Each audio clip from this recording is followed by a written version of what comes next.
Halo guys, aku Kiki. Aku adalah mahasiswa farmasi semester 6. Sekarang masuk semester 6. Jadi aku sudah menjadi mahasiswa farmasi selama kurang lebih 2,5 tahun.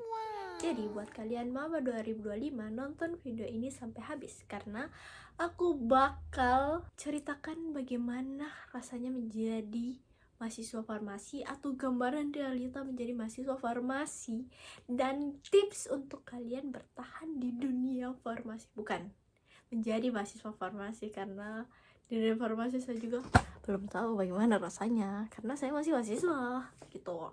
Jadi nonton sampai habis ya.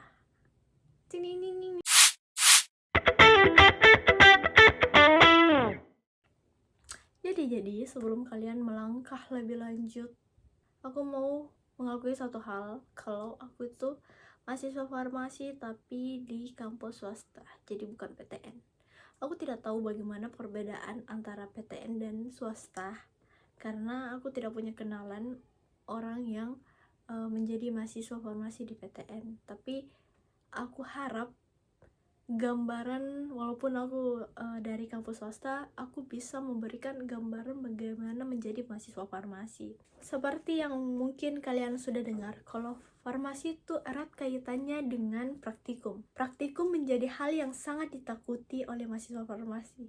Bahkan setiap praktikum jantungku itu selalu berdegup kencang. Bukan pas praktikumnya, tapi awal praktikumnya. Kenapa? Karena di awal kita akan dites apakah kita mumpuni masuk di praktikum itu atau tidak. Apakah kita layak untuk masuk di praktikum itu atau tidak. Kalau tes kita gagal atau kita mendapatkan nilai yang rendah, maka kita tidak segan-segan disuruh pulang. Jadi, jangan harap kalian cuma capek karena mengerjakan laporan. Tidak. Kalian akan capek karena harus menggunakan otak dan tenaga dalam sekali waktu. Jadi, pentingnya untuk kalian membiasakan yang namanya belajar agar tidak keteteran. Belajar akan menjadi kebiasaan kalian. Itu adalah salah satu keuntungan yang kalian dapat, bukan yang kalian takutkan. Mungkin kalian akan merasa, aduh aku takut masuk farmasi karena harus belajar. Tidak. Kalian justru akan rajin belajar saat masuk farmasi. Kenapa? Karena yang seperti yang saya bilang tadi, kalau kalian mau masuk praktikum, kalian akan diuji terlebih dahulu apakah ilmu kalian mencapai untuk masuk ke dalam praktikum itu. Kalau tidak, ya tidak, say goodbye. Jadi kalian akan membiasakan diri untuk belajar. Kalian akan belajar saat mau masuk lab. Kalian akan belajar saat mau masuk kuliah. Tantangan terberat menjadi mahasiswa farmasi itu adalah manajemen waktu. Mungkin ini terjadi di setiap jurusan, tapi di farmasi itu sangat perlu memperbaiki manajemen waktu. Karena bayangkan saja, dalam satu hari kalian bisa dari jam 6 atau jam 7 itu kuliah sampai jam 12, kemudian lanjut praktikum dari jam 1 sampai jam 5. Setelah selesai praktikum, kalian pasti harus menyusul laporan, dan bisa jadi keesokan harinya ada lagi praktikum. Nah, di sebelum praktikum itu ada yang namanya tugas pendahuluan. Pokoknya kalian harus punya manajemen waktu yang bagus. Di farmasi juga kalian tidak akan lepas sama namanya kimia. Jadi siapkan otak kalian untuk menghafal nama-nama aneh di kimia itu. Ya sampai sekarang tips buat kalian bisa survive di farmasi itu, yang pertama dan utama seperti yang aku bilang tadi, itu manajemen waktu. Kalian mulailah belajar manajemen waktu mulai dari sekarang. Karena kalian akan keteteran dan mungkin akan mengulang jika kalian tidak mengatur waktu kalian dengan baik. Kalau aku biasanya punya to-do list. Nah, di to-do list ini aku mencatat semua tugas-tugasku sesuai deadline-nya. Jadi aku tahu yang mana duluan yang bakal aku selesaikan terlebih dahulu. Karena di setiap harinya akan ada tugas. Jadi yang perlu kita lakukan adalah mengerjakan yang mana terlebih dahulu, mencapai deadline, yang mendekati deadline, sehingga semua tugas kita bisa terselesaikan dengan tepat waktu. Begitu guys. Yang kedua, di awal semester kalian akan mendapatkan mata kuliah seperti kimia dasar atau biologi, fisika. Beberapa materi dari mata kuliah itu mungkin kalian sudah pelajari di bangku SMA atau SMK. Tapi ingat, jangan sampai kalian menganggap enteng materi tersebut. Jadikan awal semester itu menjadi waktu untuk kalian memperkuat dasar kalian. Harus betul-betul menguasai materi dasar ini, karena materi dasar itu akan terus berlanjut sampai ke semester atas. Jangan takut bertanya kepada dosen atau kakak tingkat. Ini caraku untuk mendapatkan materi secara cepat. Jadi, kalian boleh bertanya kepada kakak tingkat.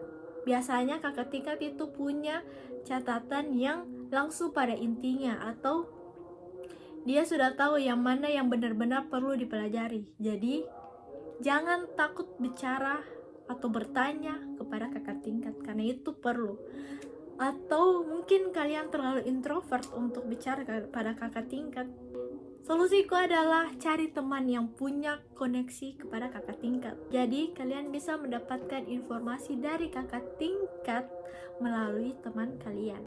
Yang keempat, masuk organisasi atau komunitas atau apalah. Jangan cuman menjadi mahasiswa kupu-kupu.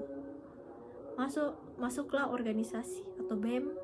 Mungkin itu, walaupun aku tidak masuk karena tidak tertarik, tapi yang kulihat menjadi anak BEM atau anak organisasi itu privilege-nya cukup banyak. Apalagi jika kalian ingin meminta materi kepada kakak tingkat, koneksinya itu lebih bagus dan lebih mudah. Bahkan biasanya cutting itu sendiri yang akan memberikan kalian materi tersebut, karena adanya rasa persaudaraan antara, ya begitu. Tomilah kalau masuk farmasi masuk organisasi bagaimana.